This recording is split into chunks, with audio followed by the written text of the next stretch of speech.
Grinding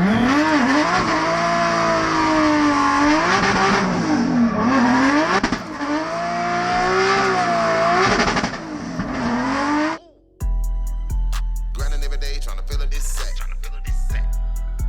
Grinding every day, trying to fill up this sack. Grinding every day, trying to fill up this sack.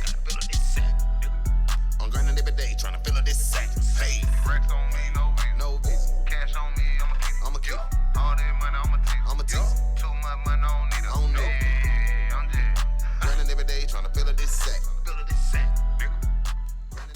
Hey, what's up, guys? Welcome back to Toge Techniques, episode 2. So, obviously, big new purchase we've got going on is our 3-car transporter that you see behind me.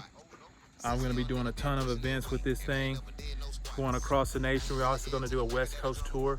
That's going to go everywhere from Colorado, Arizona, all up and down Cali, and then back over.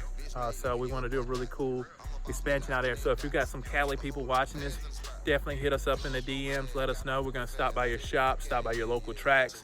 We're going to bring in drift car, toge car, and a circuit car. So it's going to be hella fun. But let's get into what I'm working on today.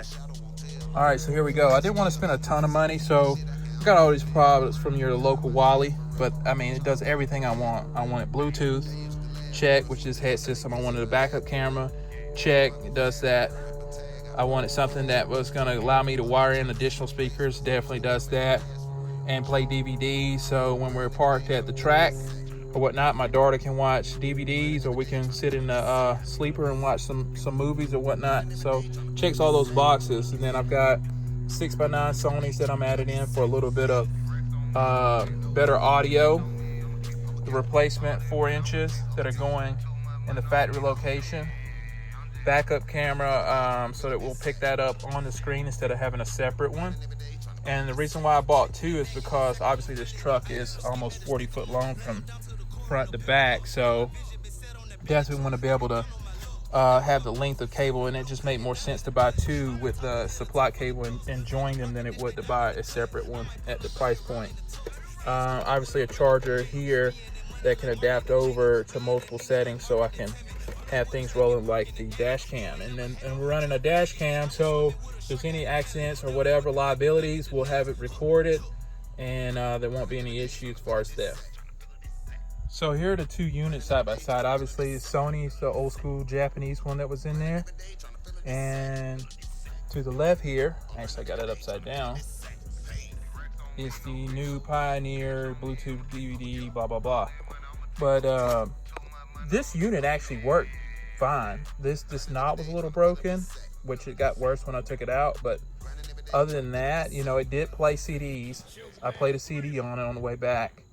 It did pick up the radio as well. It's just this old unit, and obviously this is going to make life a little bit easier over the road because I'm going to be traveling a lot of miles when you talk about going out west. So this is going to do everything I need and more. The cool thing is I kind of eyeballed it and measured in my head a replacement. And the good thing is it's identical width. The depth doesn't really matter as much, but the width is pretty important when you're talking about using the same bracketry and fitment. So that's great. The fact that the depth is a little bit less, not a big deal at all. So it's should fit perfect. Let's check it out. So here's the driver's side speaker, dash speaker. And I'll say it's pretty bad, and here's the replacement, so it should be a lot better. So now I'm doing the back panels. I'm taking these panels off so I can do the 6x9s up there that really wasn't designed to be there, but I'm gonna put them in those slots as best as I can, mount it back up, and then we'll be able to test the camera, the CD player, the speakers, and everything. All right, we are set now. I got everything wired up. So starting here, got my back cam wired up and wired underneath where it's no way of catching, and tucked really nice. So that back cam is going to obviously be useful when it's got cars loaded on it, so because it's going to be hard to gauge it through the back window. And then from there, what I did is I mounted my speakers. This was not originally speaker spot, but I mounted 2 5-inch speakers there, and they sound pretty damn good. mounted the new DVD player and head unit right there, and I wired it up to the aftermarket back camera so it'd be all one piece. So let's check that out.